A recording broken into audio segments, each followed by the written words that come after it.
And now, weighing in out of the blue corner, Josh the Punk Thompson. 100%. And on the other mic, he weighs in from the red corner, Big John McCarthy.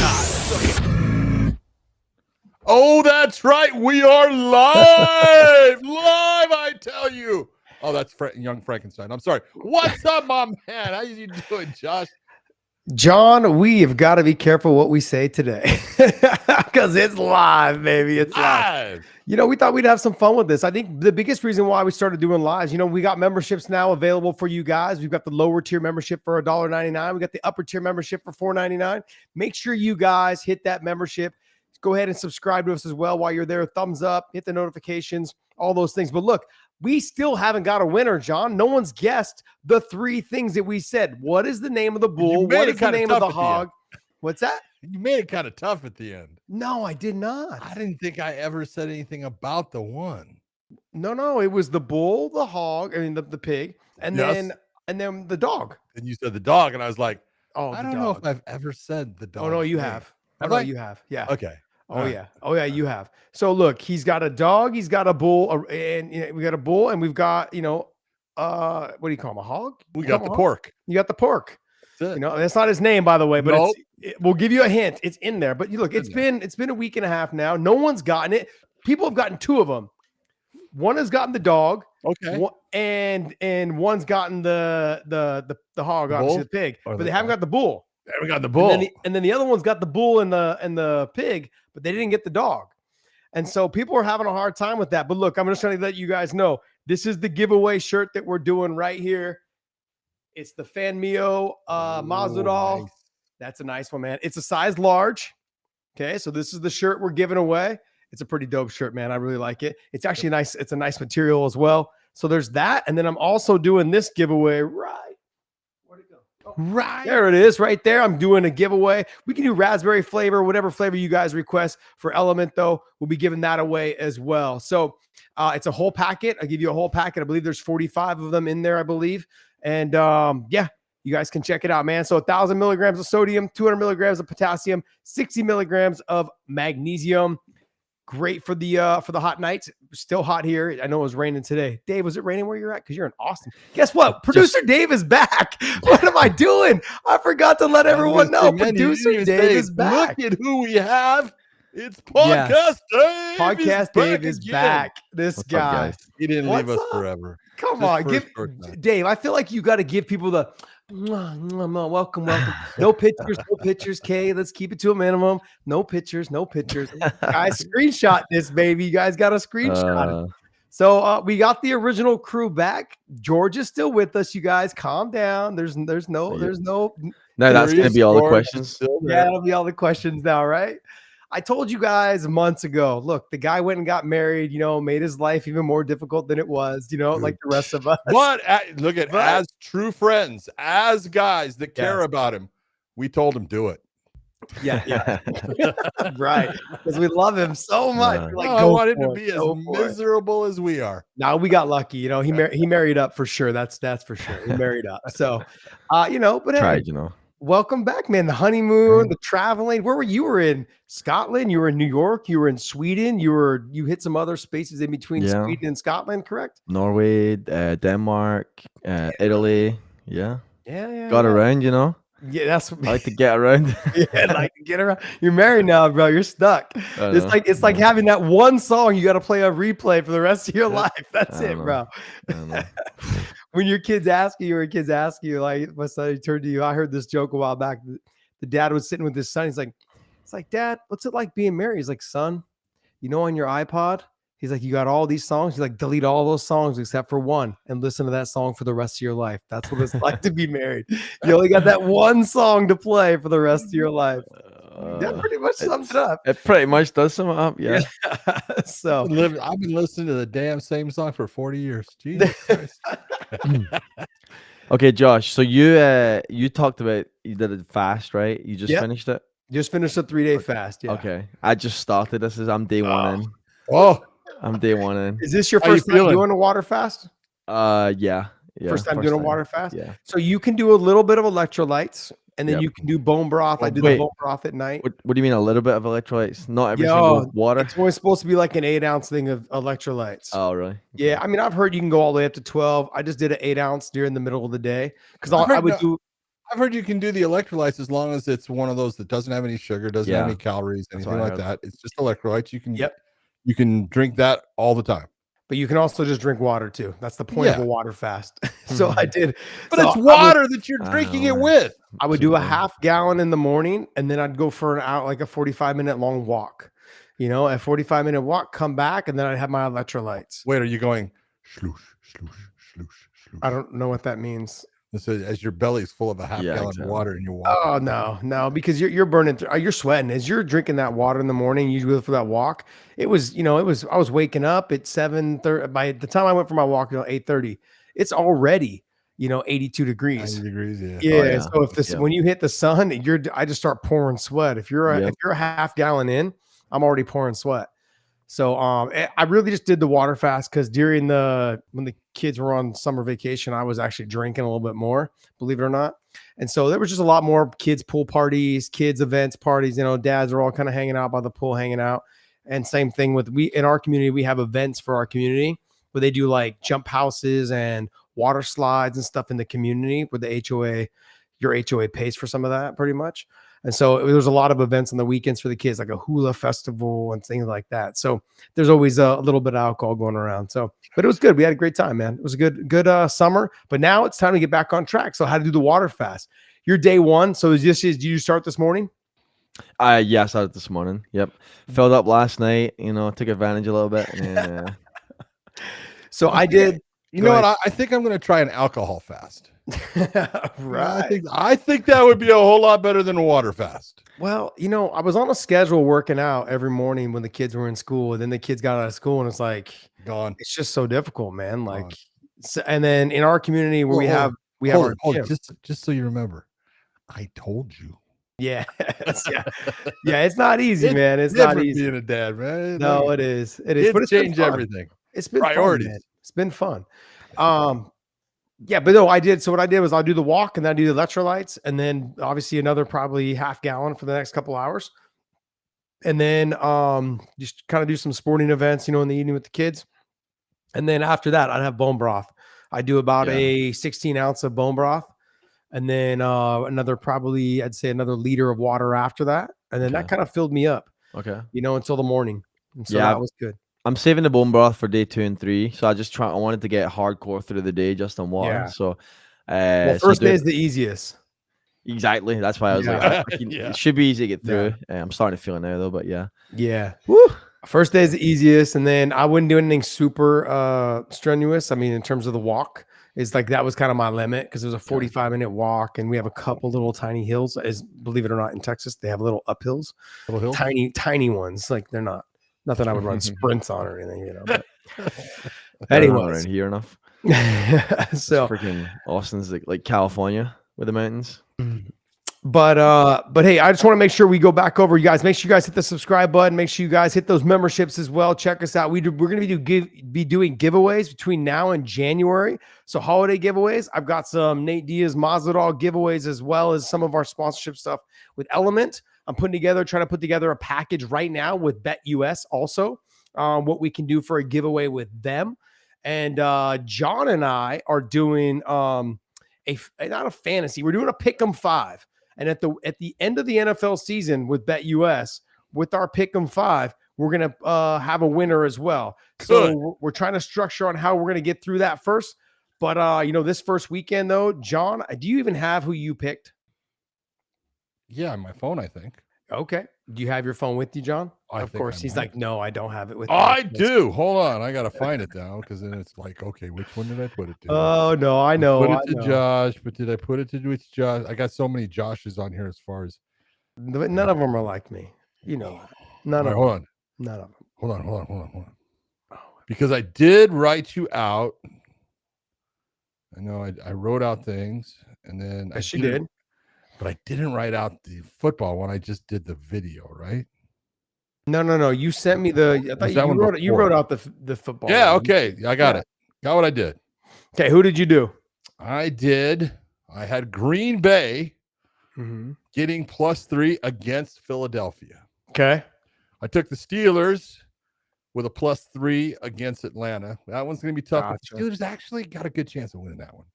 Gotcha. Then I went with the Bears giving 4.5 against the Titans, which is rough as hell, especially with a rookie quarterback. And there's a lot going on there, but I look and go, you know what? They've got a hell of a defense. They got a lot of great offensive players. So the Titans just, they're not that good. So I'm going with that one. The Colts +1.5 at home against the Texans. And that at home is a big part of it. And then the Chargers giving 3 against the absolutely horrible Las Vegas Raiders. Oh, man. Okay, so what I did was I went on my picks. I didn't actually pick even the other side. I just said Miami giving 3 because I was surprised that they were even that close, to be honest.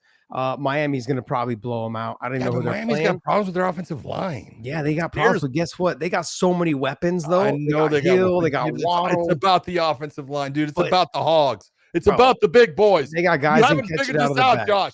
No. It's about the big boys. You always say that. I do understand that. You always say that. No bias whatsoever from Big John. Okay, in quotations, Big John. But the bottom line is right. The little guys are the ones that get it done. That's why we just had John Anik on. If you guys haven't seen that interview, check it out. He said the best weight class ever in MMA is what? Go ahead, John. Say it one more time. 135. No, he did not say that. It just lets you know. I can see why your wife yells at you all the time. You don't listen. That's why you don't listen. I answer like a politician the way I want. I don't answer the question. I answer what I want. Oh, he's out there politicking right now. So I got Miami giving 3. I got the Niners giving 3.5. I got Houston giving 1, and I got Cowboys +1. You took Houston. I took the Colts. No, I took Houston. That's what I'm saying. We're ahead up on that one. But I went with the Cowboys. The Cowboys are the dog in this one, so I'm +1 on the Cowboys. So I think they're gonna get it done. I think they're gonna have a good game. Eagles given 3.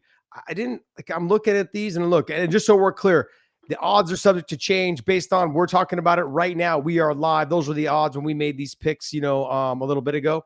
So I want to just let you guys know they're subject to change. But go ahead and check out at BetUS. Check out the odds over there. Look at those odds change. It might change the way that you'd want to go. That's true. That's very true. That is true. But right now, that's what I'm going with right now. Those are the ones that we picked. Yeah. And so we're stuck with the John. But go ahead, guys. Leave us a comment down below. Let us know exactly who you think has the better picks. Let us know who you think is going to end up winning this little series. I think it's going to be Josh, but there's no bias there. No bias there whatsoever. Why would there be bias? Oh, man. But yeah, so we're going to be doing a little extra content with the NFL season come about. So weekly, we're going to do giving you guys our picks. You guys can take them or leave them. But go ahead and hit our link in the descriptions down below for BetUS. Use our link down there. That'll take you right to BetUS. You go ahead and start using their 125% bonus through our link on your first 3 deposits up to $2,000.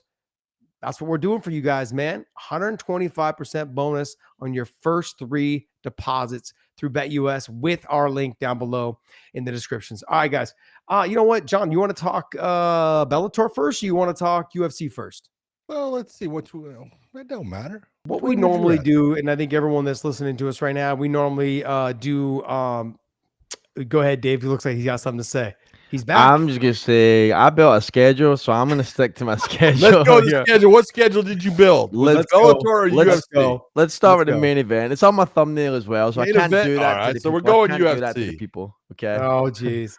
Well, okay. Look, before we get started, I'm a big fan of this Gilbert Burns and Sean Brady fight. Oh. But I'm gonna be 100% honest. I believe the best fight on the weekend will be the main event for the Bellator card with Alexander Shabli and Usman Nurmagomedov. And I'm not. This is not a dig at this main event at all. I think Sean Brady. I'm a huge fan of Sean Brady. Yep. Have been for a long time. We had him on the podcast before. We've had Gilbert Burns on as well. I was supposed to fight him at 155. I think he's a phenomenal fighter. Always, we had him on the podcast as well. Both these guys, John and I both love the most. We love I don't say the most. We love them a lot. They're both fantastic athletes and fantastic fighters and really good people. But I really believe that matchup over in Bellator in the main event is a fantastic matchup with Alexander Shabli and Usman Nurmagomedov. So we're going to get into Bellator a little bit because Podcast Dave has got on a schedule. That's So right. he's got us on a schedule. Right, we got a little bit of discipline going on here. I don't know how We I got feel Dave. about that, man. It's all about the discipline.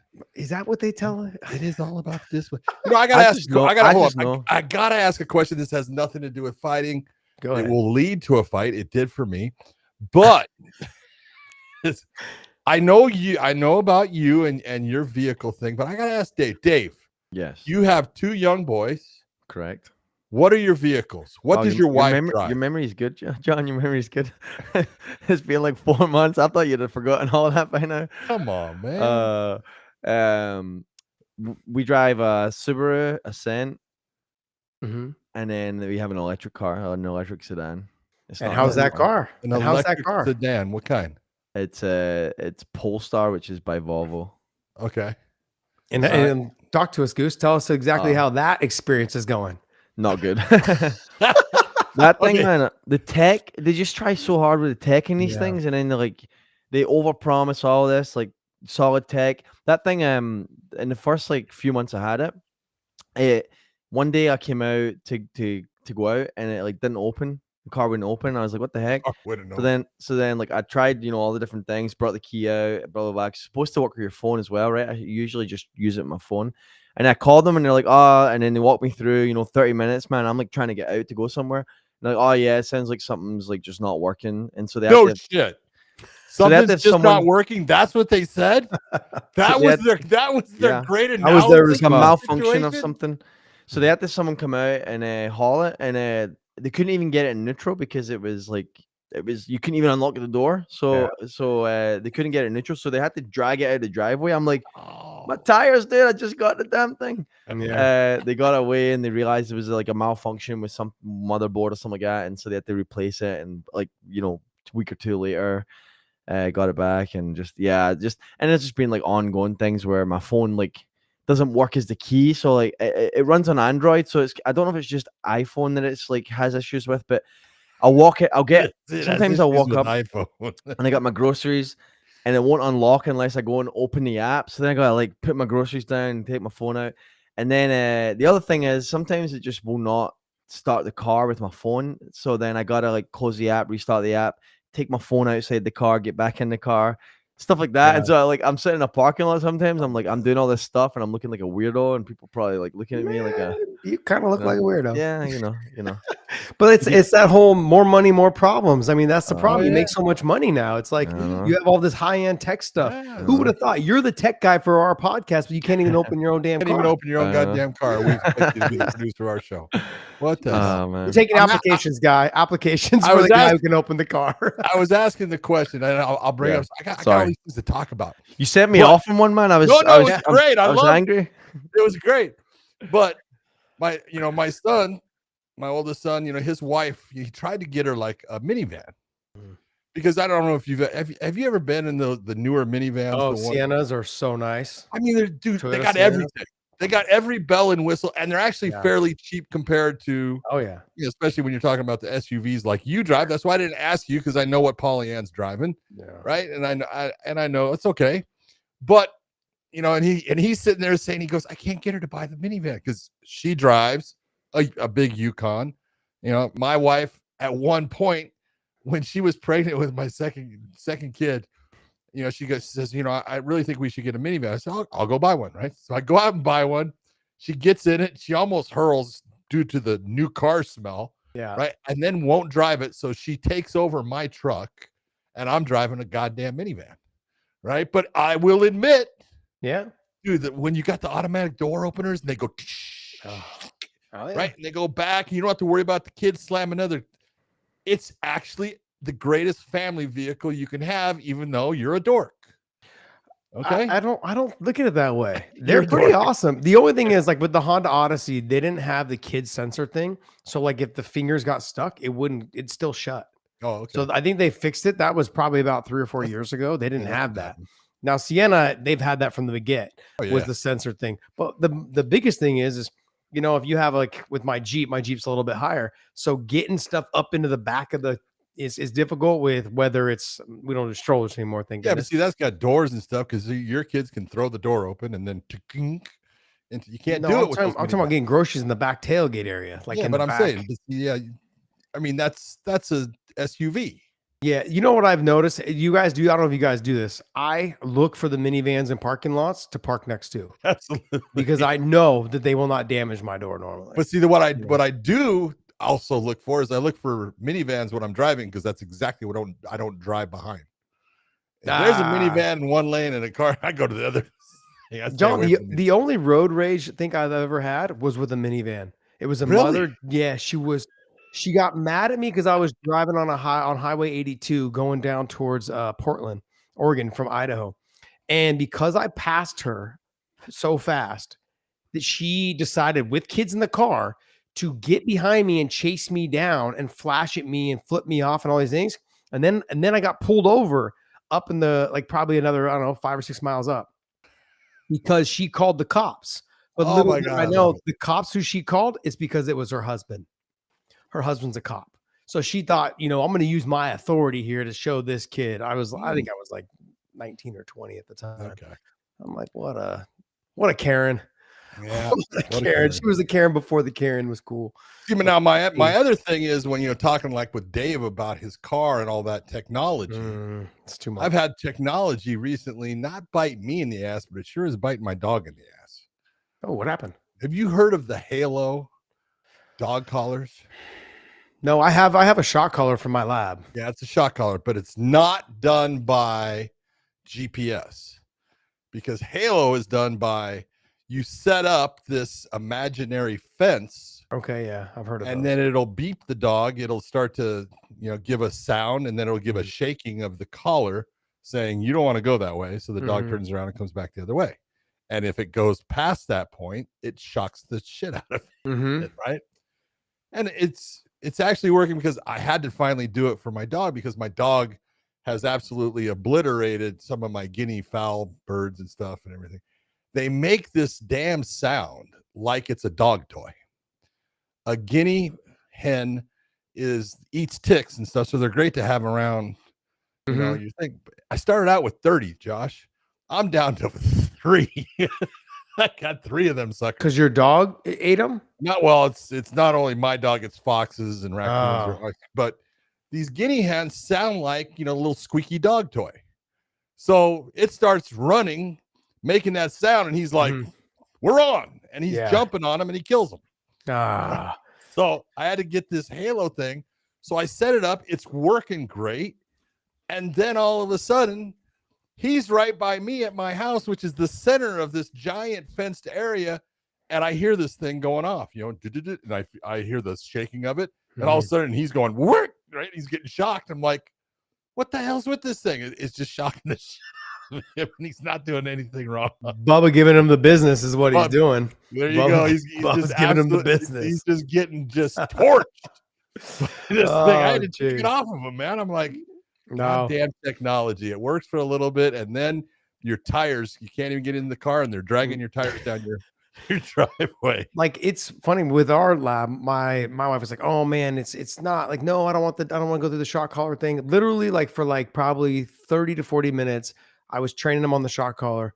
I haven't had to use that thing since, and that was a year. He was like I think a year old at the time we put him on it. Now I just show him the remote, and he's like right by me. Still to this day, he's 13 years old now. I haven't had to use that. There now on the one that we got, we also have a vibrate. So I can use the vibrate portion of it, but I mainly just show. Vibrate. Yeah, you get vibrate, then you get like it just gives like a little vibrate. And yeah. So and then a fuck. Well, it's worked. I mean, he has not gone down to that area. He has stayed by me. He's always in the area. It's exactly what I want. And then it goes off, and it's shocking him for being where he's supposed to be. Well, it's just funny because I see when we walk my dog around the neighborhood, right? People are like, "Hey, your dog's on a leash." I'm like, "My dog listens a lot better than yours." Like, we walk right past them and they got to veer around. My dog don't give a shit about their dog. Yeah. He don't care. He's just like, whatever. I mean, he's right by me the whole time. We've had my dog at Dave's house. He knows how good my dog is. He's not a bad dog. He just chills. He's like, he just, lounges around. So he's in an older lab too. So labs are normally good dogs. Yeah, he's 13. no gas to fight anymore.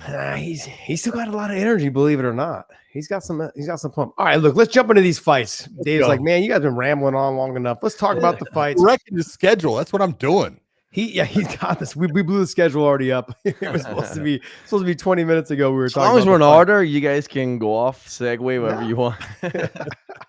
All right. So the order is we're going to talk about the main event for the UFC this weekend. I believe it's at the Apex, is what John was saying, correct? Yep, I believe it is. All right, it's at the Apex. This is a fantastic fight, John.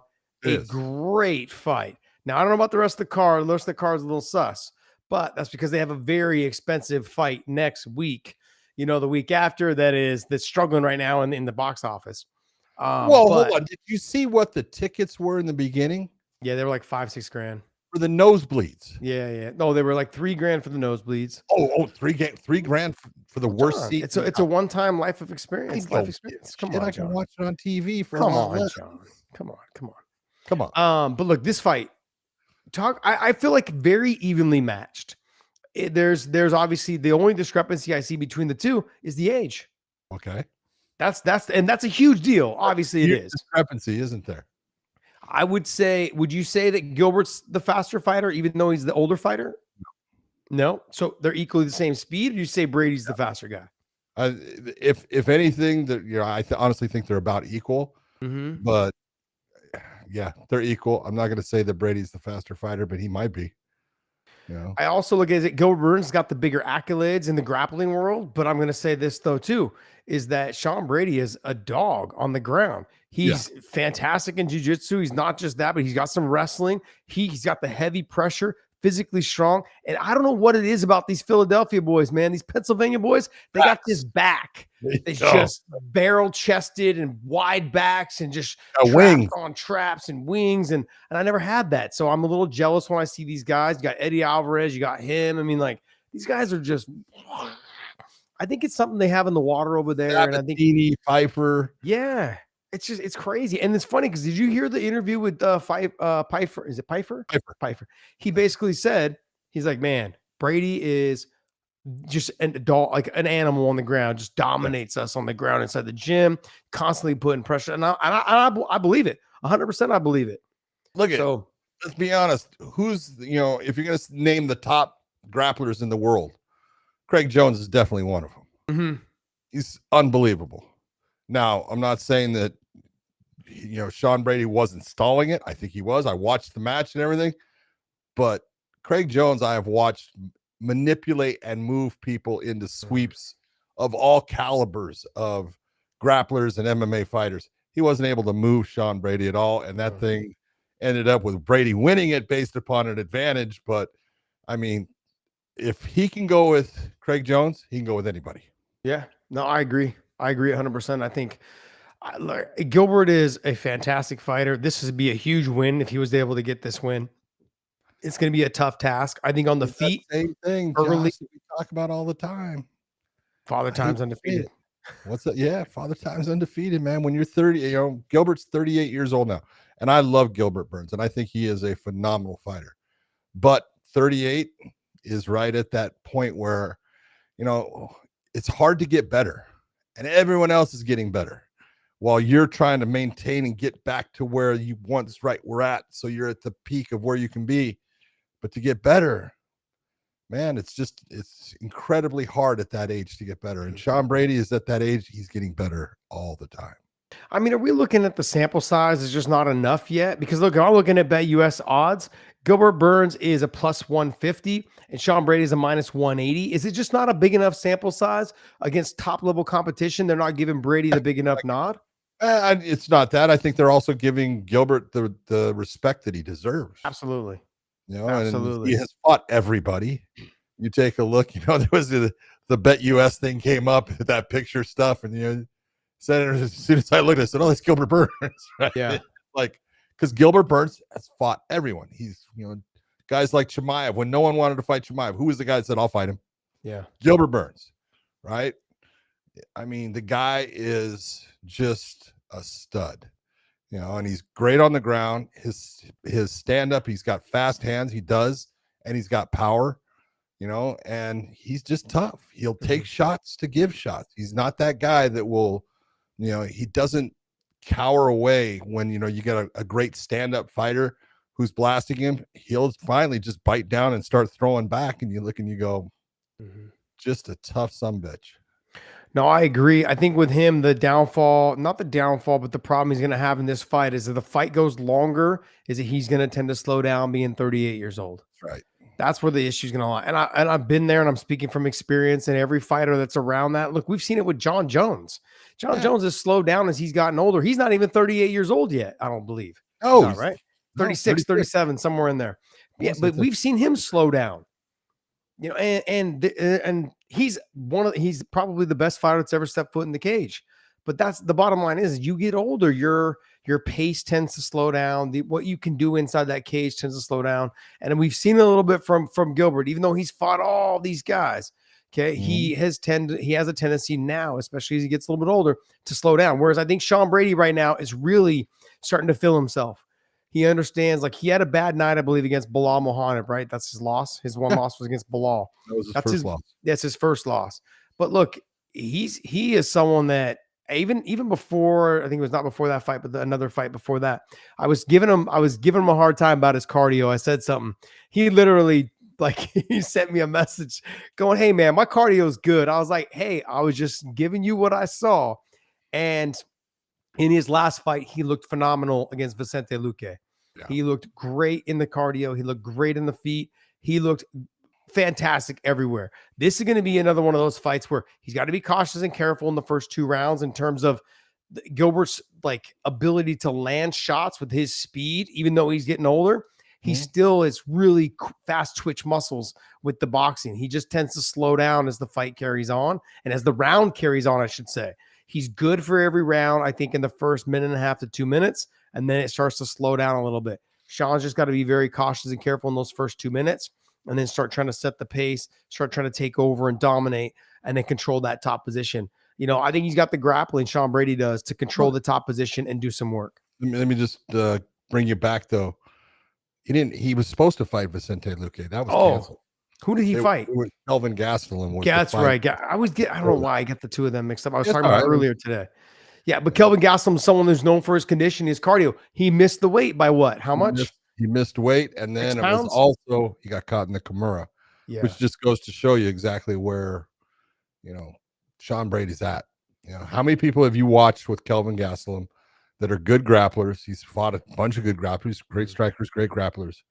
You don't see anyone really submitting him. Yeah, he got submitted by Brady. So Brady's a beast on the ground. Now, I don't think that Brady's going to submit Gilbert. I don't see that happening. I don't either. I think they cancel each other out basically in that area. So it's going to be more about the stand-up. And it's exactly what you're saying. How far does the fight go? Because as the fight goes into that second, third, fourth round, that's where I see it starting to be that change of, the younger fighter, a guy who's, I believe, just as fast. And I understand what you're saying about Gilbert has fast hands, and he does, but they do slow down as those rounds go on, and he starts to become less effective with the shots in landing and stuff. And so this is a matter of Gilbert Burns needs to look towards getting this fight over in the first 2 rounds. If he doesn't get it over in the first 2 rounds, I think Sean Brady starts to take it over. With the Bet US, it has the -200 on 3.5. Over on 3.5 is the -200. I think it's going to go over 3.5 rounds. I think it is. It's going to be close, though. It's going to be, I think, somewhere in that. Someone's going to get a finish in that 3rd round, 4th round. I believe someone's going to get a finish. I'm going to lean towards Sean only because, like I said, the longer the fight goes. But I think that someone's going to end up getting a finish in this fight because the under is 3.5 at +165. So if you want to take that chance on the under, I wouldn't take that chance, just to be honest. But that's going to be a good matchup. Good fighters. Yeah, these guys are phenomenal, man. Both of them are. Excuse me. Bless you. Bless you. Hey, Dave, if you've got any fan questions that are in there, especially from our members, I want to thank them so much for continuing to be members with us. But hey, if you guys got memberships with us, if you guys got questions, drop them in there. Dave will throw them out if he sees them. Yep. What you got? We'll do. Okay. I'll grab them as they come in. Okay. Yeah, as it pertains to the base and stuff. Yeah. Yeah. If you guys got questions, man, let us know and see if we can get those answered for you guys as we do this. All right. Let's go ahead and go co-main event. Co-main event is Jessica Andrade taking on Natalia Silva. This is a really good fight, I think, but I'm really surprised by the Bet US odds in that. Boy, they have got Natalia Silva way up there as the favorite in this. You're talking about the number 4, I believe, ranked somewhere around 4 for Jessica Andrade as far as flyweight. I know she bounced us from strawweight to flyweight and everything. And I'm not sure if the UFC still got her ranked or not. But I mean, it's crazy when you look at, the list of people that she's got some losses on her record, but look at the list of people she has fought. Yeah, but John, the odds are almost very disrespectful. The Bet US odds are but they're not putting some respect on Jessica Andrade's name, man. That they're doing her dirty right now. I love Bet. I'd like to use Bet US, but man, I feel like someone back there maybe has met Jessica Andrade and doesn't like her. There's something going on back there. She is at a plus 235. Natalia Silva is at minus 310. Crazy. That's insane to me. No, I look at that fight and I go, I'll take Jessica Andrade all day long. Are you seeing something that I'm not seeing? Okay, let's be honest. Let's take a look at the difference in the quality of opponents throughout their career. It's immense. It just doesn't make sense to me. I mean, look at Silva's got a couple of good wins. Okay. She has a nice win against Jasmine Jasdavicius, who I think is a great fighter. She got a decision against her. Okay, it was a decision win, but she's got a win against Andrea Lee. That was another decision win. And I think her last one was Viviana Arahu. Okay, good fighter. Okay, but I look at the difference. That's the best quality you can say that she has fought in her career. Now, let's talk about Jessica Andrade and who she has fought. Even her last 2 wins, because she's on a 2-win, win streak. She had Mackenzie Dern, who she put away with a knockout, and she had Rodriguez, right? Marina Rodriguez, and she got a decision out of that. You look and you go, who has Silva fought that's better than, honestly, both of those? I mean, you're looking at, Jan fought for the title. She has a loss to her. And then Suarez, she's about to fight for the title. They're going to give her a title shot, I would imagine. You know, and Erin Blanchfield was on a tear when she lost to her. So she had those 3 losses in a row. I wonder if some of this has to do with some of the management problem that she's having. That's also jumping around in weight from flyweight to That's strawweight. true. That's a little bit of the problem, though, too, that you're having. I'm surprised with some of these females doing that. Rose Namajunas now having a little bit of success in that weight class, in the upper weight class, because she's able to establish herself there. Yeah. But it just shocked me that she decided to go up after being the champion a couple times down there at 115. Thought she would have stayed. But hey, as you get a little bit older, you don't want to cut that weight anymore. I can relate. I can understand. But Jessica Andrade being ranked number 11 right now and fighting someone like Silva. Over here, by the way, Josh, strawweight at 4 and then flyweight at 6. Got her. Okay. Sorry. What is Silva ranked? At number 8. Number 8. Okay. Sorry, I was looking at the other ones. How? You take a look and you go, I'm not saying anything about those rankings, but how is it minus 300 or plus 300? Oh, it's minus 310 for Silva. Minus 310. And then the over is 2.5 at minus 175, and the under at 2.5 is plus 145.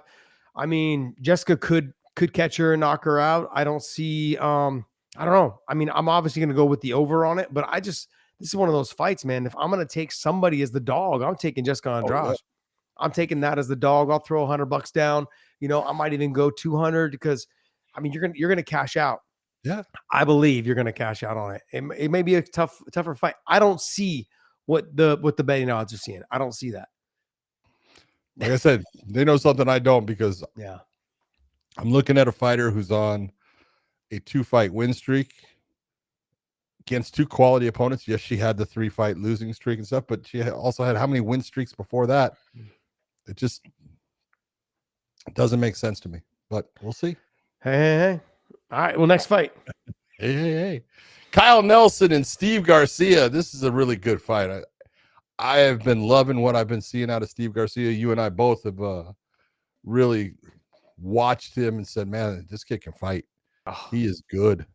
He's tough. He just comes and he puts a whooping on people. But Kyle Nelson has had some quality fights. He's a tough dude. He takes shots. So that's a great card. That's a great fight right there in the featherweights. Well, John, I believe aren't their records pretty much the same, almost identical? Close. But there's levels in the fights. I feel like Steve Garcia is just somebody right now who is really kind of filling into his position. He understands his confidence is high. He understands how good he is. I don't think he's going to show any respect to Kyle Nelson. He's going to come out and try to just dominate. Well, Kyle Nelson had that last fight against Bill Algeo. And with that, look, you beat Bill Algeo and you put him away in the first round. And look, he put it on Algeo. Yeah, he I did. had Algeo in that fight, so I was way wrong. And he looked great in that fight. I like Bill Algeo. I think he's a quality fighter, man. He's fun to watch. He's got funky stand-up with his karate style and stuff, but man, he got put away by Nelson. So I look at Nelson and he's up and down. There's times I've watched him fight and I go, and then there's times I watched him like against Algeo. I go, God damn, where has he been? Yeah. Why has he not been fighting like that the whole time? But there's a lot of, when you're looking at fighters, there's a lot of what goes into their camp, what they're dealing with in their personal life. We have to continue to remember that these fighters are also, they're human beings and they've got outside lives, not just training, not just showing up to the venue and putting on great performances. They're dealing with a lot of personal stuff as well on the backside. True. So that's something that we have to always take into consideration. So, John, what other fight is next? We have Matt Schnell and Cody Durden in a flyweight matchup. Both of these guys are coming off of losses. This is the normal that you'll see out of a lot of UFC matchups when they have two guys that they like that come out and fight hard, and they both have a loss because they want someone to come out with a win. And Cody Durden had a loss in a fight that he was actually fighting pretty well in against Bruno Silva. And then Matt Schnell had the big time knockout. He got what I'm going to say. I'm wrong about who I was thinking it was against, but so it was Steve Erceg. Yeah. Thank you. Steve Erceg in that. So take a look, and he got, knocked out. That's the one where his head hit the canvas hard. Yeah. That was kind of what catapulted Steve Erceg into where he, into that got Erceg the fight for against Pantoja for the championship. Yeah, for the title shot. Yep. Yeah. Yeah, I mean, look, overall, like when you're having evenly matched up fights, I mean, I'm looking at, some of these odds and stuff. I mean, a lot of these fights on these cards, you normally leading into a pay-per-view. They're normally two fighters that are coming off losses. They want to get one of them a win on top of it, or two evenly matched fighters that are looking to take that step up in competition. So the UFC is like, look, you two are winning. Who can we get to take that next step up? Which one's going to shine and which one's going to fold? And that's kind of where they're at on this card, I look like. Because next week is going to be the Noche fight, correct? I believe that's next week. Not this weekend, the following weekend. Yeah, following. Yep. Okay. Yeah. Yep. Any other fights on here you want to talk about? I wanted to. There's the Rongzhu versus Chris Padilla. Rongzhu is man, he's a really good, strong fighter. But Chris Padilla came into the UFC, man, and he had a fight against Long Top and put him away. And that was on a last-minute call that he got put in. But he showed that he has got good stand-up, good hands, good chin. And I actually think that's going to end up being a really good fight. He's now 1-0 in the UFC. This is his second fight coming up, and it's a tough one. But from what I saw in his fight with Long Top, man, he's an exciting fighter. Something that should be a really good one. John, what do you what's your thoughts on the Ova St. Preux and Ryan Spann fight? Right now, Ryan Spann has proven that he's unpredictable. He comes into a fight and he looks fantastic. And talks about how he never ever got in shape before, but now he's training and then comes out the next fight and doesn't look good at all. He gets tired. Exactly. And you look and you go, yeah. And let's be honest, OSP has had a great career and he's been fun to watch. He's always been athletic, and he had that moment where he was right there. He was that guy in the top, probably 6-7 positions in the light heavyweights, but he just never was able to get that win that he needed. to get him to that point. He had the fight, against he looked good. Actually looked pretty good against John Jones. Broke his arm in it and stuff, but had a great fight against Glover Teixeira. He's just never got to that point. And now, no matter, he did get a win, I believe, in his last fight, but he's had how many losses in a row before that? Yeah, I want to give honorable mention though. Like Trevor Peek is a great fighter to watch. He's action packed. He's exciting. I don't know much about Yanya Schmoes or whatever. I don't know much about him, but I know that Trevor Peek always brings the fight, always brings the action. But I will tell you this though, on the prelim card, which shocked me that they have these two guys on the prelim card, is Felipe Dos Santos, who's 8-1, and then Andre Lima. Both these guys are phenomenal. That's a great fight. I'm surprised that wasn't on the main card because it's going to be a scrap back and forth. I'm looking forward to seeing that fight. Yeah. Tune in for that fight because that'll be a great fight. That's on the prelims. And then Jackie. The other guy to look for is Isaac Dolgarian. Great wrestler. Dude, the guy can wrestle his ass off. And he'll throw his hands, and he's not just a guy that goes out there and shoots for the takedown. He wants to throw his hands. He's an exciting fighter. And then Jackie Amarim, she is fighting as well. Great jiu-jitsu practitioner. She's really good. It seems like she's fixed the cardio problem. I think she still has a little bit of ways to go. The level of competition stepping up. I don't even know how you pronounce this girl's last name, Demopoulos. Vanessa Demopoulos. Yeah, but she's a good grappler. Yeah, she's a good grappler, but not on the level of Jackie. She's damn good though. She is. But Jackie's going to have her hands full because Jackie does tend to get tired after chasing submissions. So she is a true like jiu-jitsu practitioner, someone who definitely pushes the pace, who's chasing submissions. She is the finisher. Her and her ex-husband, she just got engaged to someone new, and congratulations to her. Jackie did, but her and her ex-husband used to teach at my gym in California for a while. I had him there for a bit, and her ex-husband was helping me for my training camp with Gilbert Burns, and then I got hurt and had to pull out. But it was she's fantastic, man. She's someone that will chase submission after submission, tends to get herself tired a little bit, but phenomenal fighter. Anybody else on here, John, you want to talk about? It's not good. Nope. All good. All right, guys. Hey, that's going to wrap up our UFC talk. But Dave, you have any questions for us? Yes, I've got questions. Maybe save these for the end to let you guys get the rest of the fights in. What do you think? Sounds good. Well, it depends. Are they UFC related? No, like, they're not. This card? Okay. No. Let's wait. All right, let's go ahead and jump right into Bellator. And look, like I said, I'm not taking a dig at the UFC, but I feel like the best fight of the weekend is the main event for Bellator. But before we move on, though, guys, we want to thank our sponsors over at OnlyFans. We have just signed another year with them. We are the very first podcast ever. Now, look, I know some of you guys were. Yeah, we were the very first podcast ever to sign with with OnlyFans.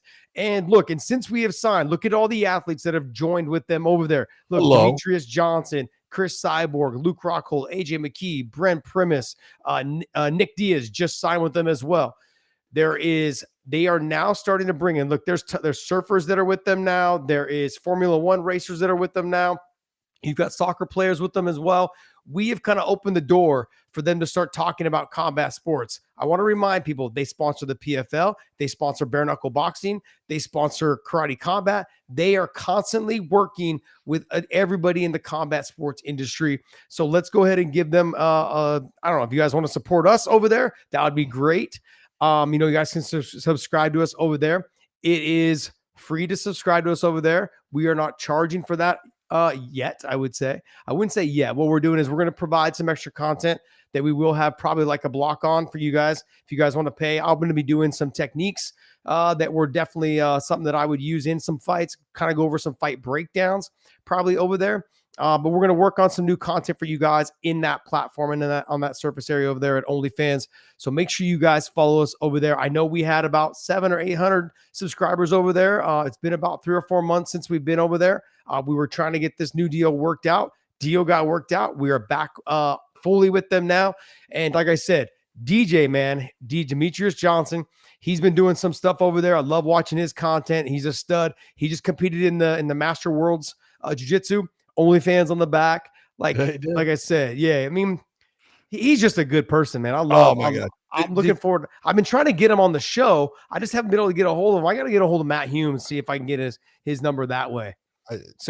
I should try to work that out too. But Did you see when because he had 4 matches, he lost his 4th one. But did you see when he had an individual that he ended up getting the win against, and the guy was just heartbroken. And you see DJ going on and said, "Hey man, it's okay. It's really not that. This is not that important." You're thinking to him it was DJ. Look at who he was up against. So, But what DJ was telling him was right.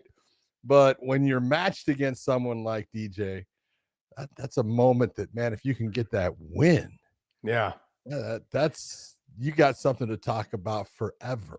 You do, but John, those wins do not come easy against somebody like Demetrius Johnson. Of course they don't. These dudes, like professionals, ones that are even every day, don't get him. Even the guy that got him, he was all over that guy. He just stuck his lapel out in a way that the guy ended up getting the choke and slowing him down and being able to stop him from being able to move. And you look and you go, yeah, that's the way to get him, because if he's free to move, look out. Yeah. Hey guys, I also want you guys, we offer memberships here on the YouTube channel. Make sure you guys hit up our memberships there, $1.99 and $4.99. And we're doing the giveaway, and the giveaway is for this month. You've got to guess the name of the bull on John's farm, the name of his dog, which, to be honest, it should be pretty easy these days. Somewhere in there is the name of the dog, and of course, the name of the pork. Give the name of the pork, those 3 animals on his farm. If you guys can hit that comment section and tell us what it is, you guys will win this shirt right here, the Diaz Mazadal, boom, boom, boom, by Fan Mio. Great giveaway right there for it, as well as I'm going to give you guys a box of LMNT. Okay, brought to you by LMNT. A box of LMNT. It has 1,000 milligrams of sodium, 200 milligrams of potassium, 600 milligrams of magnesium. You guys, great product. You guys, we can negotiate the flavor we send you. They have a citrus flavor. That's the raspberry one. The grapefruit to me is the best. I like the grapefruit. The watermelon's growing on me though, but I like the watermelon in the cans. I like the watermelon in the cans too. Yeah, I like the watermelon in the can. So, is that the watermelon in the can? The watermelon in the can, baby. Those are good, man. Those are good. And now look, for me, it has to be super cold. I need it cold. And look, I like my water lukewarm, but I don't like my LMNT lukewarm. I like my LMNT cold. So, all right, guys, that's our giveaway. So one more time for the giveaway, for members only to win this, you got to be a member. Now you can sign up right now and be a member, and you guys can get, I need to know exactly what the name of the bull is from John's farm, the name of his dog, and the name of the pork, the pig. Okay. There's 3 names right there. The first one to hit up in the comments and get it right will be the one that wins the shirt and the box of LMNT. Let's go ahead and jump right into Bellator. Well, we've got an unbelievable lightweight matchup. You're taking a look at 2 of the very best lightweight fighters in the world. I don't care what promotion. Usman Nurmagomedov against Alexander Shabli is as good as you can find in the lightweight division as far as a matchup. I mean, it's just unbelievable. You got to figure Usman is the training partner of Islam. When Islam is going to fight anybody that's a striker, he's got Usman in there. Usman is the brother of the undefeated Umar Nurmagomedov. He is the cousin of Habib, and he can fight his ass off. He might be the best one of the group. Let's just be honest. He's that talented because he's that young still too. Yeah. He's 17-0. He's 26 years of age now, I want to say. And is he 26, Dave? Yes. Okay. And he's just, man, he's good everywhere. He can wrestle. His striking is phenomenal. His kicks are absolutely outstanding. He's one of the best kickers there is in the sport. But he's going up against a guy that's a sniper in Alexander Shabli. This guy right now he has absolutely hit his stride. He is looked fantastic in his last couple of fights. He's just looked so razor sharp. If there was one guy that I would say could give Usman trouble as far as in the stand-up, it's Alexander Shabli. He's that good. He's that good with his counters. He's that good at just being accurate with his shots, but so's Usman. This is one of those fights I'm telling everyone, I can't pick a winner. Can't do it. No. And it obviously it's for the title. It's a 5-round fight. It's going to be a fantastic fight. I was texting Habib probably, I'd say, what was the date on this? August 20th, around that August 20th date. He was in San Jose. training there and getting Usman ready for this fight. I said, this is a very tough fight for Usman, toughest fight for him yet. I said, I'm glad you were there working with him and helping coach him, you know, at AKA. He says, yes, I know. He says, but brother, trust me. He's like, this kid, very good now. He's very good now. I had to add that little voice. Well, because look, before he made his run for the title, John, we saw some holes in his game. We saw some of the weaknesses. It was very hard to see them because he was ending his fights pretty quickly. Yeah. But conversations with Javier, conversations with, you know, other fighters out of the gym, just understanding like, look, obviously he's really good on the feet. Him and his brother have great stand-up. We just saw Umar do what he did against Corey Sandhagen, who's considered probably one of the best, if not the best stand-up guy at 135 pounds there in the UFC. And Umar did fantastic on the feet with him. Now you mix in the wrestling. These guys have dedicated their lives to being the best in the world, and you can just see the results. Shabli, I think, poses a threat in terms of he can stuff wrestling if he needs to. He can also wrestle. He chooses not to. But when he gets on the feet, he's got a very good calf kick. Usman has a tendency to leave a wide stance in that karate style, taekwondo style stand-up. He's got a tendency to leave that wide stance, which can get your legs kicked out. So that a little bit, and that may give, now he does switch stances a lot. Usman does. Shabli's got a powerful kick, but his boxing is where he gets most of his work done. Yep. You know, he's got a good push kick up the middle, but it's hard to land against someone who's always bladed like Usman is. So it's going to come down to the boxing. He's got to be careful. Usman does with the boxing of Alexander Shabli, the speed. He's very good at countering. He will throw or he'll feint to get you to react. And then when you react, he'll roll with it and come back with a great strike or a great leg kick or something along those lines. This is a very evenly matched fight. The winner of this fight will obviously be the champion, but man, they can really write their ticket to whatever they want to do. These are the two best guys in the world right now at 155 pounds outside of the UFC. And I would actually argue that they could potentially be the guys that are number one, number two as well in the UFC. Let's see how this fight plans out, but I would say that they would make it into the UFC, into the top 5 for sure. There's no doubt. Look, you know, we talk about it all the time. It's one of those things. Shabli's got 3 losses on his career. Okay. 24 and 25 and 3, something in there. Mm-hmm. But Usman doesn't have any. He doesn't have any losses. And until someone can put that loss on him, you know, I honestly don't think he can be. He believes he can be beat. He doesn't believe any of those people can beat him. And he's got that confidence in the fact that, you know, Josh, the difference in this fight, if I'm going to say anything, I think Alexander Shabli's got good wrestling. I think Usman's got good wrestling. I think Shabli's got the better, sharper hands. Mm-hmm. And I think that Nurmagomedov has the better kicks by far. Okay, well, let me give this to you. Like we just talked about how great this fight was, how evenly matched up it was. Well, BetUS has Alexander Shabli at a plus 300, and you've got Usman Nurmagomedov at a minus 400. Wow, man, no respect. Look at everything he's done against the people he's done it against, and how he did it. You know, taking on guys like, you know, wow. Man. And no, I'm going to go into this even more. Is that the over is 4.5 at minus 160. I honestly I'm going to be honest. I could see this fight getting a finish.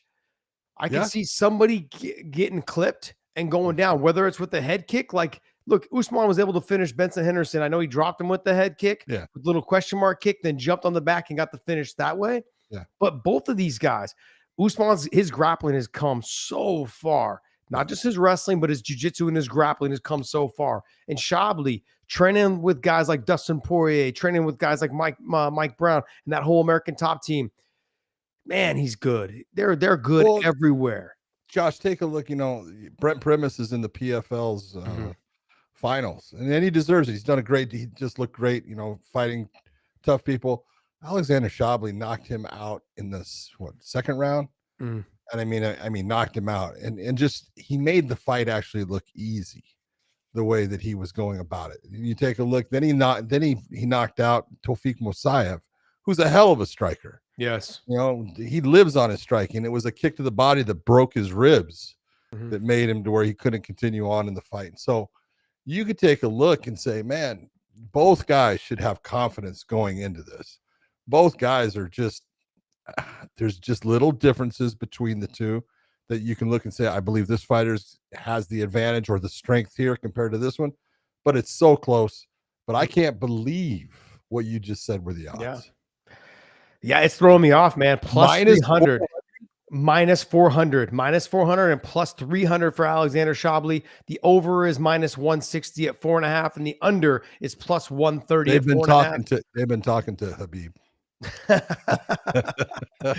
I'm not sure he's picking up the call, but look, this is definitely. I mean, look, it should be a lot more evenly matched. But look, I've known and trained with Usman, and I know Alexander Shabley, and I have trained with him as well. I've actually trained more with Shabley than I have with Usman. And so just knowing how good Shabley is on the feet, and he's gotten so much better since I trained with him.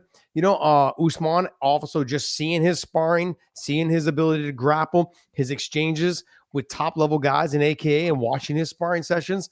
This guy has gotten so much better since I first saw him walk in the gym, and where he's at now. The confidence is at all-time high as well. Yeah. This is one of those fights where, look, when you know that Habib's like, hey, I'm going to be in the corner, I'm going to be there for your camp, there's a reason. They understand how good Shabley is, and they know what he brings to the table. Sure. This, to me, is going to be a fantastic fight. But if you're a betting person and you want to throw some money down on one of these guys, you know, I don't bet on my friends, so I'm not going to tell you what to do. But look, this is one of those matchups. You could take the favorite at minus 400. It's a lot to dish out, or you could take the dog at plus 300 and take a chance. But those are one of those fights where it could go either way. And anytime you go either way, John will tell you he normally bets on the dog. Always. Correct. Yeah. All right, next fight. Another great fight. No, Lorenz Larkin taking on Levon Shokely.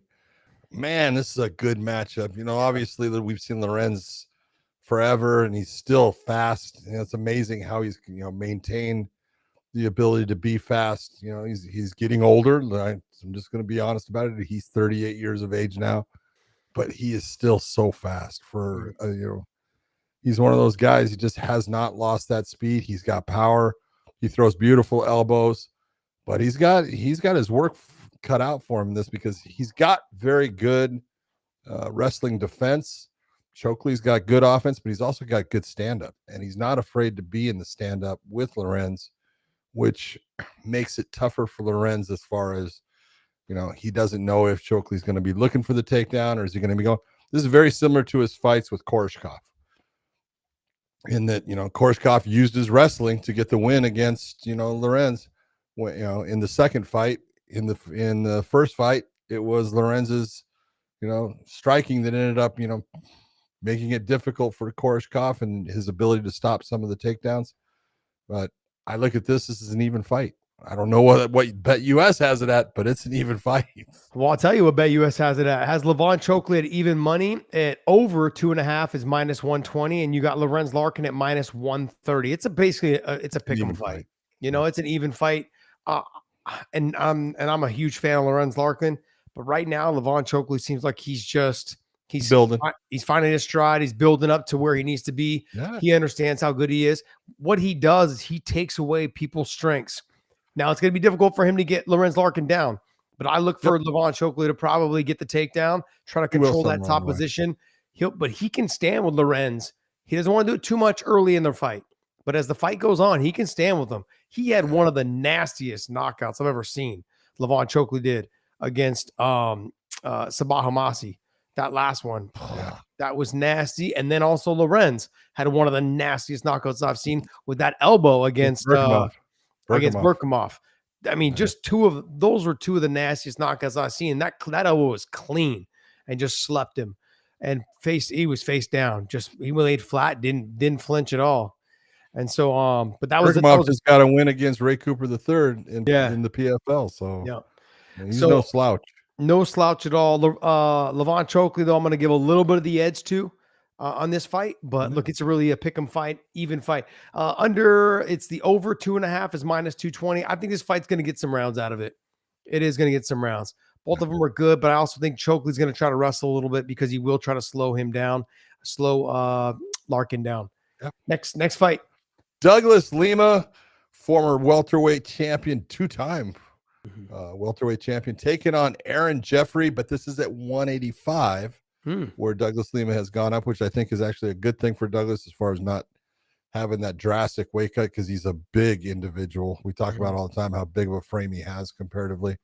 But man, he's got his hands full against Aaron Jeffrey. Aaron Jeffrey has proved that he is the real deal as far as, fighting. The only guy that we've seen cause him problems is someone that was able to control the position, John Salter, taking him down and wearing him down just as far as the clock. Jeffrey never gave up on the fight, but he ended up, that was his the loss that he had in Bellator that caused him a problem. Then he lost to Fabian Edwards in a decision also. Yeah. But he's looked great. He's looked, really good everywhere. He does have a loss against the guy who just had the win against Cannoneer, Cal Barhalo, when they both faced off, and that's how Cal got into the Dana White they're both in the Dana White Contender Series, and that's how he got in the UFC. So he's good. Aaron Jeffrey, he's got a bad haircut. Other than that, man, he is good. He's got the Dirk Diggler, not Dirk Diggler. Joe Dirt. He's got the mullet, man. No, I sat next to him for one of the fights there at the last not the last PFL, the PFL that I was at in Fort Lauderdale. What a great guy, man. Great guy, easy to talk to. Him and Johnny Eblin, man, I love hanging out with those two.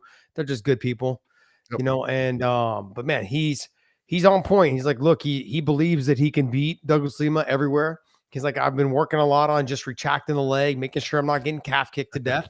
He's like, there's that. And he's like, and also too, just working on crushing the space, taking away his kicks from him and look for him to do that. Try to fight him in a phone booth. And I think in a phone booth, he'll have a lot more success, whether that's knees, elbow, clinch work against the fence. And we've seen Lima, he's had problems against guys that have been able to hold him against the fence, been able to nullify his Douglas is better at range. Yeah, absolutely. Absolutely. He does most damage at range. For sure. But I look at this fight, John. This is the last betting odds I'm going to give you for the night on this, though. But I'm going to say right here, you're going to say Douglas Lima is a -110 and Aaron Jeffrey is a -120. I mean, pretty much pick 'em fight. It seems about right, But if I'm going to lean a little bit towards one way, I know Douglas Lima is coming up to 185. He's a lot better there, I believe. He's not having to cut the weight. He struggled to always make the weight at 170, even when he was younger. He killed himself to get there. He's got a big body frame. But I think Aaron Jeffries right now is someone is just he sees that title and he's like, look, I'm one fight, one more big win, maybe two if I need, but this should be the one. I'm beating the biggest name in this division right now, or someone that you could match me up to give me that guy who was the pillar of Bellator for so long. This is the guy I need to beat to get my name recognition. And so I think you're going to look to see him get this win. And at -120, I would probably take that because Jeffrey's got the wrestling. And he's got the stand-up if he needs to, but he's got the griminess. He can hold you against the fence, do the work in the dirty boxing, take you down, dominate position, get back up, do the work again on the feet, and do it all over again. Rinse, wash, repeat. And he's got the cardio to go the 3 rounds. So definitely he can do it. Any other fights on here, John, you wanted to give some love to? The Yancy Medeiros is always one of my favorites just because he comes to fight all the time. But if you're going to look at a fight that's actually really a tough fight, Jordan Newman at 6-0 is taking on Aliyev. And I hate saying Aliyev's first name. It's Amashafli or Amashafli Aliyev. But man, both guys undefeated. I think Aliyev is 9-0. Jordan Newman is 6-0. That actually should be a very tough fight. Jordan's great wrestling. So does Aliyev. I mean, but Aliyev likes to be in the stand-up. We're going to see if Jordan likes to be in the stand-up because he's always talking about how his stand-up it's gotten so much better. He's at Rufus Sport. He's doing great. He's going to have to prove it in this one. We're going to find out. Look, I like the Inaba and Stiller. Is that fight still on? As far as I know, it's still on. That's a good boxer in Inaba. Great boxer versus a good grappler. Great grappler, big time judo. She's a dog out there. When she gets the takedown, she's looking to take your arm home with her. Yep. She gives me a little bit of flashbacks of like an early Ronda Rousey. Yeah, very much. Look, let's not get ahead of ourselves. I said flashbacks, okay? Like early Ronda Rousey, okay? That's where I'm at with this. But look, I think I look at her. She's really good at getting the takedown. She's really good at closing that distance. When she does get to the top position, she's looking for the arm, whether it's like a Kimura, whether it's any type. Americana. She's looking to finish whatever you give her, but she goes after it. Yeah, definitely. And then Inaba, she's looking to knock you out. That's what she's looking to do. She's a sprawling brawl. Let me give you that Hawaiian punch. Let me knock you the F out. So I'm looking forward to seeing that fight. Good stuff, though. John, I think this is a good card. Bryce Meredith is also on the card. He's at a -700 on there. He should be able to win this fight, but good for him. Outside of that, man, I think that card, the first probably 4 or 5 fights on that card is going to be good, but they're going at the same time. Well, it is what it is. It's always that, the UFC has established itself on a Saturday. If you're going to take them on, good luck to you. Yeah. Best of luck. But they do have a phenomenal main event. Yeah. I mean, like I said, the main event to me, I think the co-main is just as good. And I think also the third fight, Douglas Lima and Aaron Jeffrey, great fight. Yancy Medeiros will be a fun fight. Someone's getting knocked out. Unfortunately, it might be Yancy, but I mean, it's going to be a fun fight. And then the Stiller and Anaba fight is a very chess match type fight. So good fight for them. Good fight card for them. If they were going to match up against a card, this is a good card for them to try and do it with. Yeah. So that's going to wrap up our Bellator talk. But one last time, make sure you guys subscribe to us in our memberships. Okay, $4.99, $1.99, and our giveaway. Make sure you guys do the 3 that we are asking for. The 3 animals on John's farm: the bull, the dog, and the pork, which is the pig. Okay, if you can name those 3 in the comments, okay, down below, you will win this Nate Diaz George Masvidal shirt with Fanmio. There you go. That's what it looks like. It's a dope shirt, actually. It's pretty cool. And then obviously the box of LMNT of any flavor you guys would like, but this is what it looks like. I think there's about 45 of the packets in there, but it's awesome. This is the raspberry flavor. You don't have to get that one. I have citrus. I got watermelon. I got raspberry. I've got some coffee ones too. I've got chocolate ones. Yeah, I'm not big on the chocolate ones. I tried them in my coffee. I didn't really didn't like it in there. Huh? Yeah, that's the only way. That's the only way I like the chocolate one, is it in coffee. No, that's the only one I do like it. But I mean, I think what it is the whole packet is too much. I got to put maybe it's because you're only doing like 10 ounces of coffee. I know. I don't do a bigger cup than like a 10-ounce cup of coffee. Yeah, I do this. I do a half a packet in my coffee. Yeah, it's actually okay. I like it now. There we go. Yeah. If you heat up some milk in the microwave, then pour some in there. It's pretty good. Oh, there you go. Oh, is it? It's almost a like latte. It's like a hot chocolate. Yeah. Okay. Latte. Yeah. There you go. See, I knew we brought Dave back for a reason, bringing us the insight on the LMNT packets. As a married man, he's getting smarter and smarter. Yeah. All right, Dave. What do you got for us? So we can. So I wanted to see. Do you guys have any comments? One that has a card this weekend. BKFC is a card. Do you have any? Is there anything you want to highlight there? Give comments on before we move. BKFC has a championship fight, I know, with the women. And I mean their champion is she's a stud, man. She was an MMA fighter for a long time, Ferreira, excuse me. And she's a stud. She's going up against Mason Wong. Good fighter, but I don't think she has a chance in hell of beating Ferreira in this fight. Ferreira just is aggressive. I think Jeremy Stevens is on the card too, correct? Yeah, Jeremy Stevens is fighting on the card also. Good stuff. Yeah, but it's look at BKFC is fun. It's a fun, great entertainment because everything is fast. Everything's fast. Fights go fast. Action is fast. Knockouts happen fast. It's just fun to watch. No, it's definitely very entertaining fights because there's shorter rounds, but there's depends, like anywhere between 4 to 5 rounds. Usually 5. Yeah, usually 5, and they're 2-minute rounds. So you're getting your action, and then they get their break, which means they come out and you get another 2 minutes of great action, and they're getting after it. Generally ends in a lot of cuts, a lot of blood, and majority of them ends by knockouts or some heavy injuries. And so it ends up being a very fun action-packed night. The only thing that I have against them is that we don't get enough advertisement on when they're coming about. That's true. So we don't see them on advertisements in terms of like on SureDog or on MMA Fighting or on whatever the platforms are to make them more accessible to let us know who they have on their cards. And I wonder what's going on with them and their deal with Mike Perry. I think that whole thing that happened, with Mike taking off and going and doing the fight with Jake, I think that there was more to it than, especially when you look at what happened with Conor McGregor had some words for him and stuff, and now that Conor has got some stock and stake in the bare knuckles and stuff, you look and you go, there had to be more to it. I don't know what it was, but then remember he announced that he started some new organization. Exactly. That was another problem. He had the other, I want to say, what do they call it? Danger fighting or something like that, whatever he called it. But I look at that and I go, man, sometimes, I just want to say, I love Mike Perry. I think he's fun. I think he's great for bare knuckle boxing.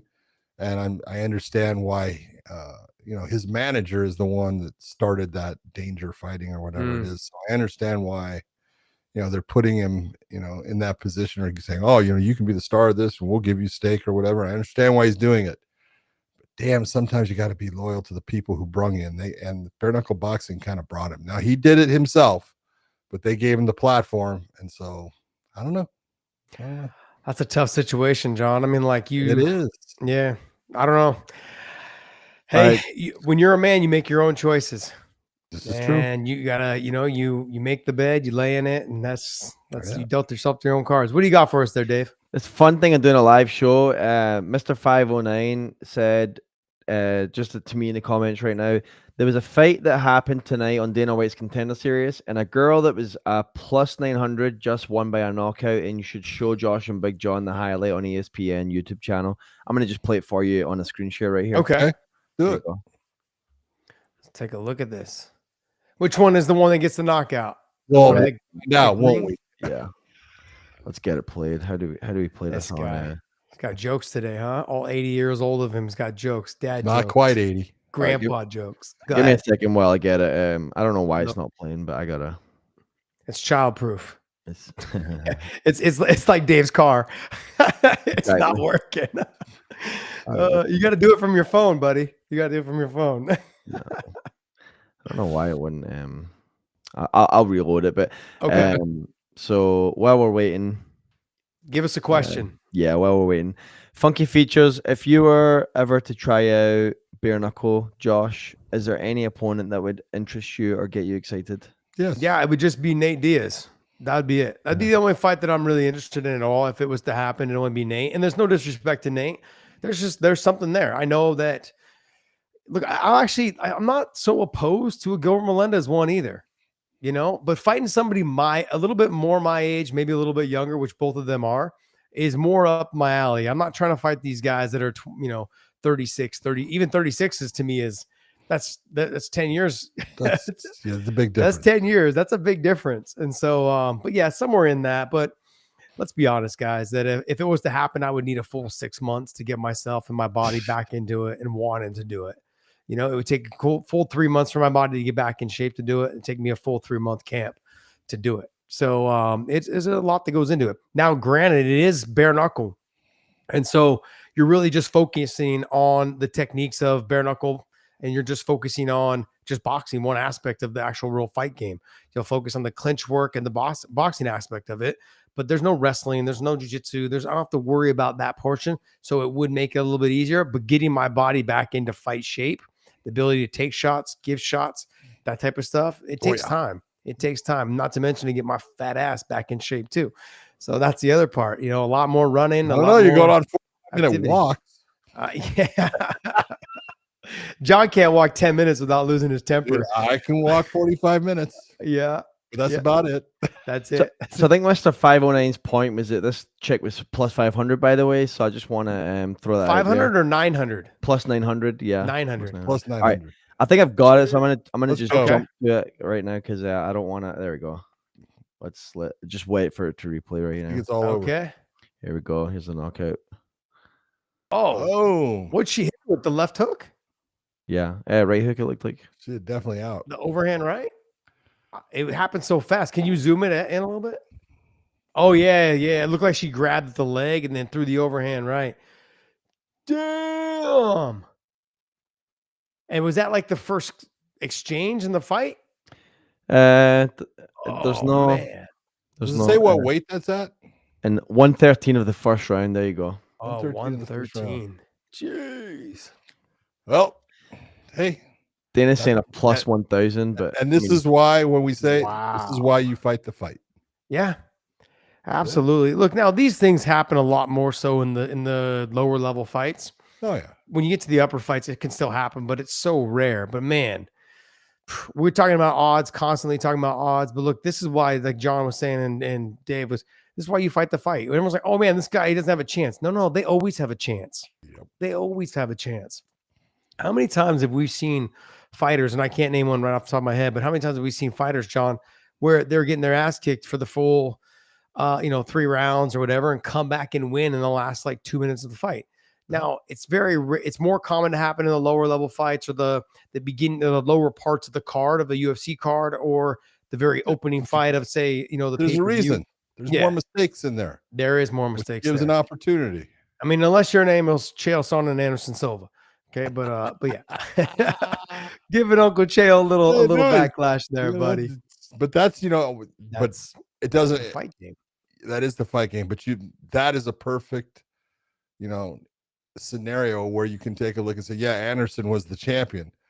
Chael beat his ass for 4 straight rounds. I mean, honestly, I think there was one judge had 2 10-8s, one judge had 3 10-8s for Chael. That's how bad he was beating Anderson, and it can turn around like that, and it did. Yeah, it's true.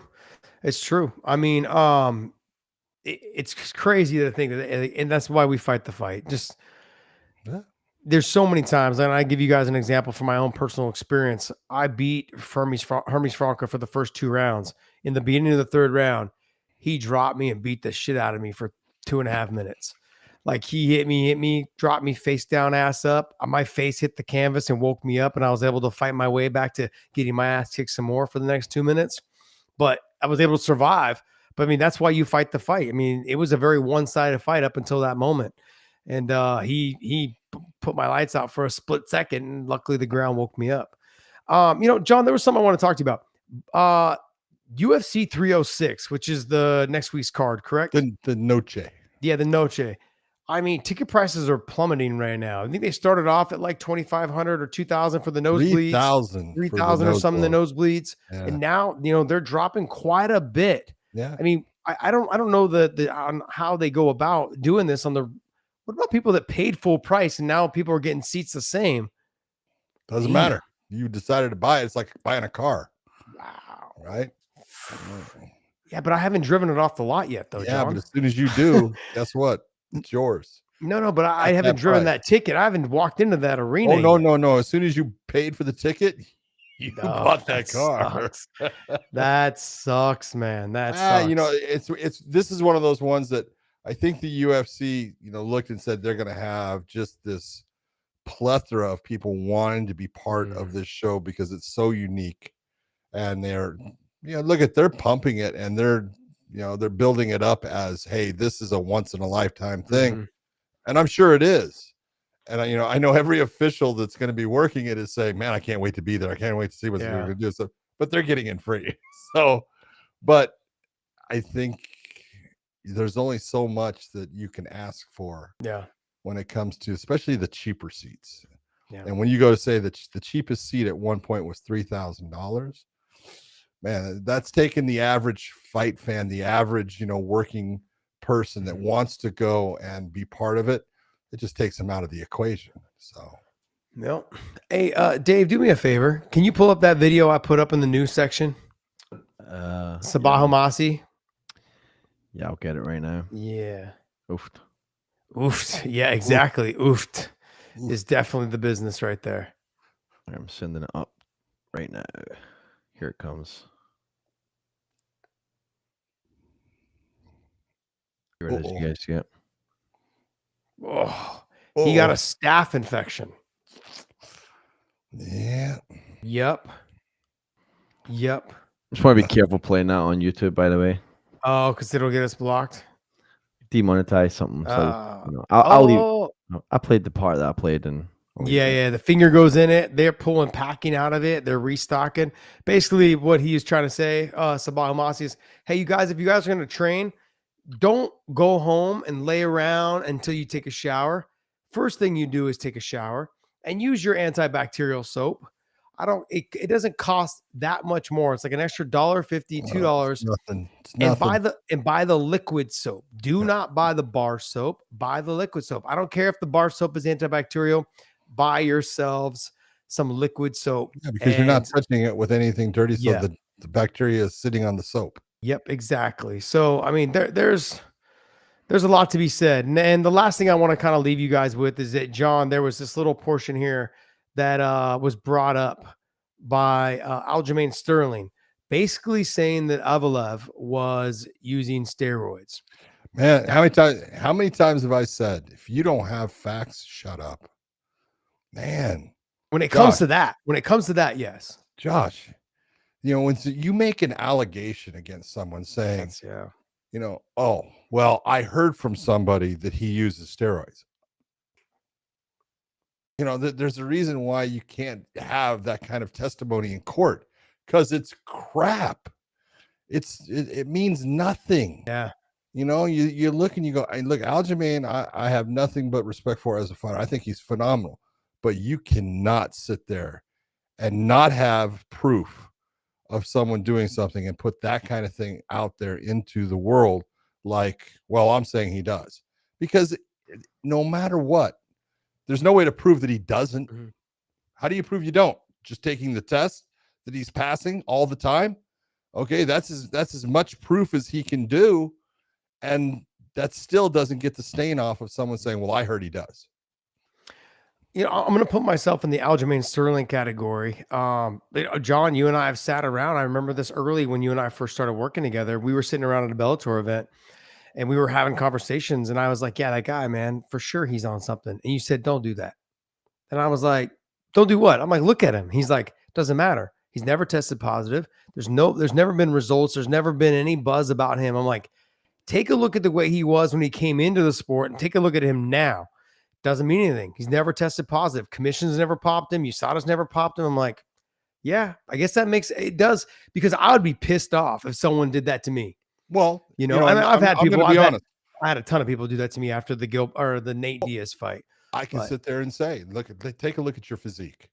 I could take a look at you when you were fighting, and you were fighting against, we'll say, Gilbert Melendez, or fighting against a Nate Diaz. Dude, you were fucking ripped.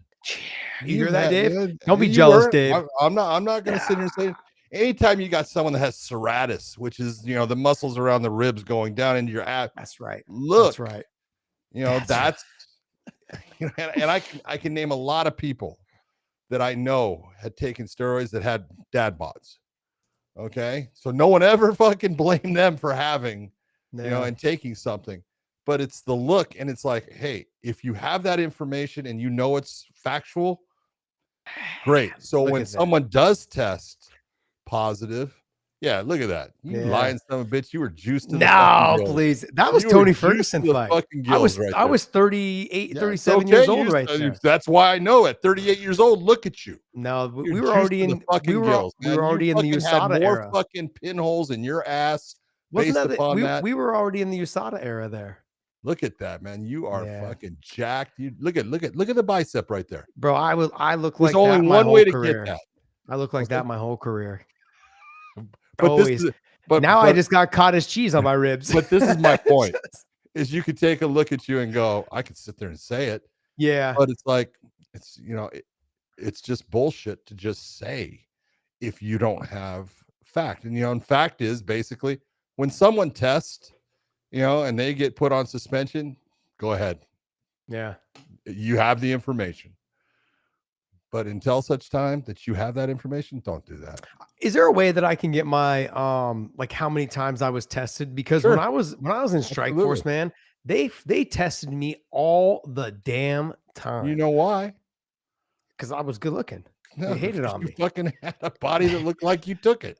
But they tested me all the time, John. I was like, man, is this normal? I was wondering if it was normal, because they would call me like 3 weeks before the fights, be like, hey, you need to show up at this location.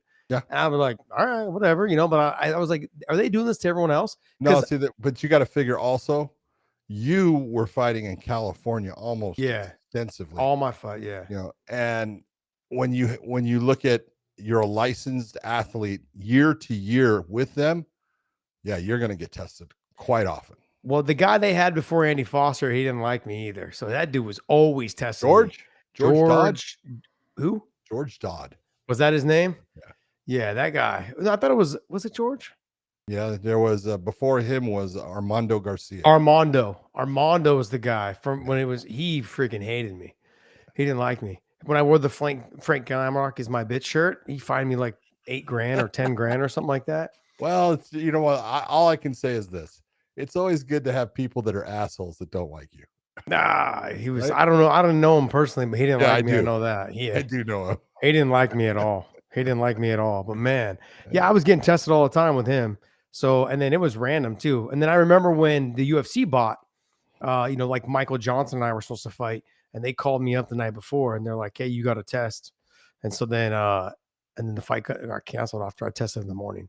But yeah, just randomly, like they were testing. I wanted to find out how many times I was tested because I got tested a lot. And then when I went to the UFC, I felt like felt like at least once a month they were testing me. Probably were. So yeah. Anyways, all right, hey guys, that's gonna wrap up our show. Go to WayneMerch.com. We haven't done a read for WayneMerch.com in so long, John. I don't know. It's been since Podcast Dave has gone away 4 months ago. WayneMerch.com. We haven't done a read for them since then. All right. Look, I am actually in the process of talking with WayneMerch.com right now about trying to make some changes with some new upgrades, new designs with them. Also bringing you guys some hats, not only just hats, but also shirts, sweaters, hoodies, sweats, things like that. So I want to try to bring you guys some new active wear. Maybe I wouldn't say grappling gear, but I would say more of the dry fit style t-shirts as well. So I got to go through and see exactly what they have. So there will be some new stuff coming out, and we're going to be working on that. So go to WayneMerch.com, hit that up, pick up some of the shirts there because they may not be available anymore. These designs may not be available anymore. We may be pulling them all and putting up a bunch of new product here in the next, I'd say, month or so. All right, guys. I want to thank you guys so much. And John, is there anything else? Dave, you got anything else for us? Nada. John, take us away. Sure, you don't have a car that we can talk about that is being dragged down your driveway right now or anything like that? By the way, on the car thing, I meant to say this to you. I've got right on my desk here. I probably can't show because it's got my name on it, but it's it's a recall. It's a safety recall notice that I have on my desk. So I forgot to mention that as well. So my Jeep has been having the same problems. I'm having not the same problems. My side not roll bar. What is it called? Step bar. It's automatic. It goes up and down as I open the door. Well, my son's foot got stuck in it a while back. It like shut on his foot. And so they took the motor off and it was doing it all the time. Shut on his foot? Because he went to step on it and it closed on his foot while his door was open. So yeah. So anyways, his flip-flop got stuck and he was able to get his foot out. But then I took video of it all and it was happening a lot. And so like now when you open the door, it doesn't even go down. So they replaced it originally when my son's foot got stuck in it. And now it's doing the same thing. But now when you open the door, it doesn't even drop down. So when you get out, you step like on the curb and can roll your ankle, do whatever. Anyways, it's just one of those situations. But this car has been in the dealership for a total of like almost like 120 days between the two side step bars being replaced in the motors. And there's other little stuff that's been wrong with it. I got a Jeep Wagoneer and I love it. I love the vehicle. You know, kids love it. We all love it. But damn, man, the cars that I bought during COVID, John, because I had a Denali. Yeah, that one. And the Denali, 7,000 miles. The engine went out. The tranny went out. The harness wire went out. All this other crap went out on it. I was like, man. And they did the same thing to my car that they did to Dave's. They couldn't get it to go into neutral, so they drag it onto the flatbed. That's always a good feeling when you're watching it, isn't it? Yeah, you're just like, man. Luckily, it was raining, so it slid a little bit better than Dave's. But hey, guys, we want to thank you guys so much for this show and continue to subscribe to us. Make sure you guys become a member. You guys can only answer the question on the 3 animals on the farm, Big John's farm. Drop it in the comment section. Win the t-shirt and the pack of LMNT. And John, take us away, buddy. For everyone out there, I hope you enjoyed our live show. It was fun doing it, and it's good to have Podcast Dave. Welcome back. The controls. Look at him. He's looking good, looking sharp. Tanya cracked the whip. She's like, get back to work, He's son. a married man, ladies, so don't even look at him. For everyone out there, thank you for tuning in. Do something kind for someone. Be good to people, and we will see you.